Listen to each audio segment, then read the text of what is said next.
বাংলাদেশের কাছে লজ্জাজনক ভাবে ওয়ানডে ক্রিকেটের সিরিজ হারলো Australia, the mighty Australia.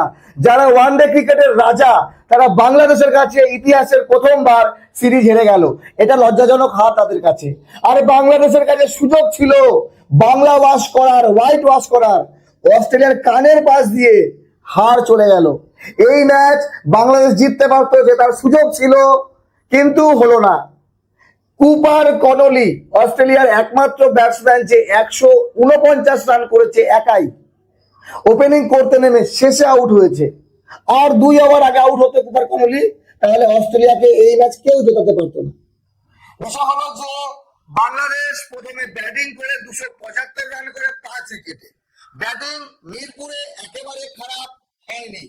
275 run একেবারে খারাপ রান না, তবে রান আরো হতে পারতো। আজকে বাংলাদেশের ক্যাপ্টেন নাজমুল হোসেন শান্ত রান করেছে 50 বলে 24। ওই যে 26 বল খেয়েছে শান্ত, এই 26 বলে যদি আরো 10 থেকে 15 রান হতো। শেষে শেখ মেহেদী হাসান, যাকে সুযোগ দেওয়া হয়েছে মেহেদী হাসান মিরাজের জায়গায়, সে 3 রান করেছে 9 বলে। যদি 9 বলে 9 রান করতো, তাহলে অস্ট্রেলিয়া এই ম্যাচ হারতো। অনেকেই বলবে তাসকিন আহমেদ ভিলেন আজকের। অস্ট্রেলিয়ার হয়ে 12তম প্লেয়ার, বা বাংলাদেশকে হারিয়েছে তাসকিন আহমেদ। তাসকিন আহমেদ 3টে 6 খেয়েছে। ইচ্ছা করে খেয়েছে কি না? খায়নি।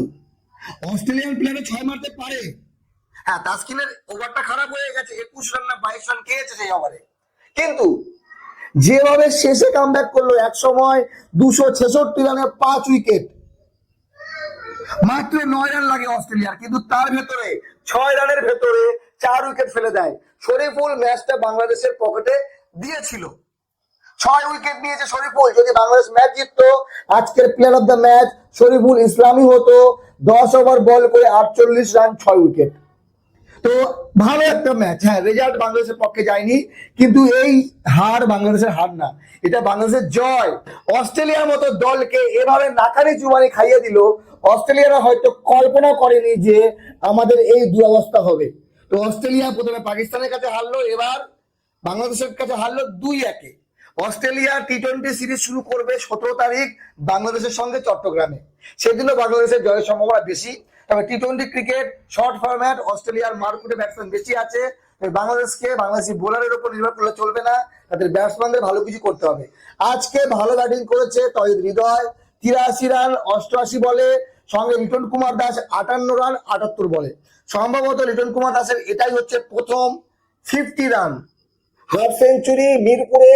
অস্ট্রেলিয়ার বিরুদ্ধে প্রথম হাফ সেঞ্চুরি লিটন কুমার দাসের।